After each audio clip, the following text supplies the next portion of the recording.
Today is Monday, August 8th, and this rant will be entitled The GOP and Abortion and LGBT Rights.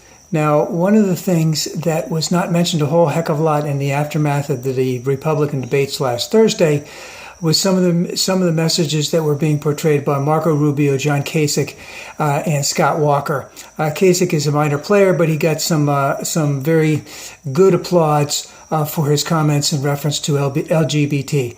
And what seems to be going on right now is that the Republicans are basically throwing in the hat in terms of, we will accept the fact that there can be marriage and we will love those people, but we will still disapprove of marriage and we will still disapprove of LGBT people. We just won't talk about it. But at the same time, we will be for additional laws allowing for discrimination in terms of job applications and in terms of employment with LGBT people. We will also be in favor of allowing individuals and businesses, let's just call it the retail cop-out, where people in retail establishments can, because of an act of faith, deny services to LGBT people. We'll still be for that, but we really do want to have marriage codified with a constitutional amendment, which will never happen. But they'll say all these things because that's what's going to get them the votes. So in terms of that, it does appear as if the Republicans are talking enough of an angle that they can still get the conservative vote, basically saying that we love the sinner, but we hate the sin, so to speak, and we want to just say that we love them and that we'll go to a gay marriage. But the big thing was on abortion. Now, if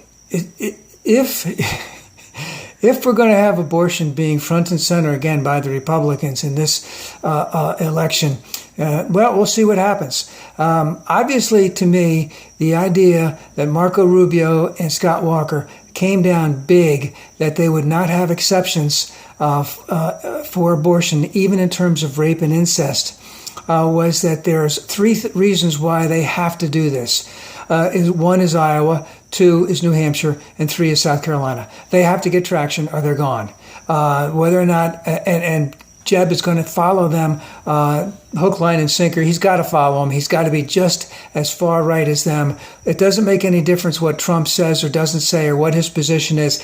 That's where they have to be to get traction, and that's where they're going to be. And then the big question is it going to be something that will actually be an issue come election time when they have to go back towards the center? But they can't look at the election itself. They can only look at Iowa, South Carolina, and New Hampshire.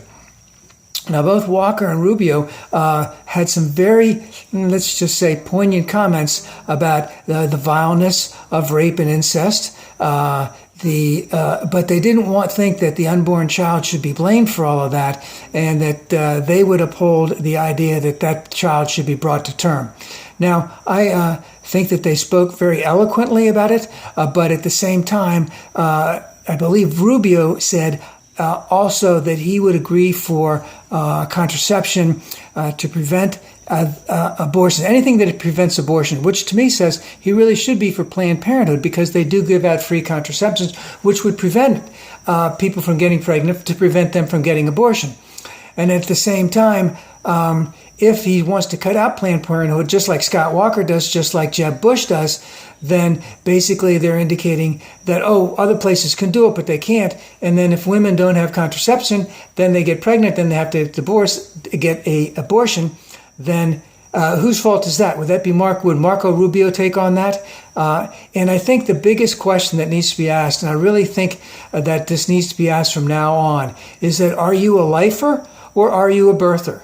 And what that means is, are you only have your political position that you're against abortion so that a life can be born, or are you against abortion and you want a life to be born and you want to actually partake in allowing that life to have a very fulfilling and promising life by allowing for and increasing taxes so that you can pay for pre and postnatal care, early childhood education care, early kindergarten, additional outdoor activities for children in grade school and high school, additional monies for inner city kids so that they can get the same quality of education that they can get at a suburban high school or high school, grade school, etc. School lunch programs, maybe even after school lunch programs, especially for poor children. That's what I call a lifer. All I'm saying from Rubio and Walker is I'm a birther.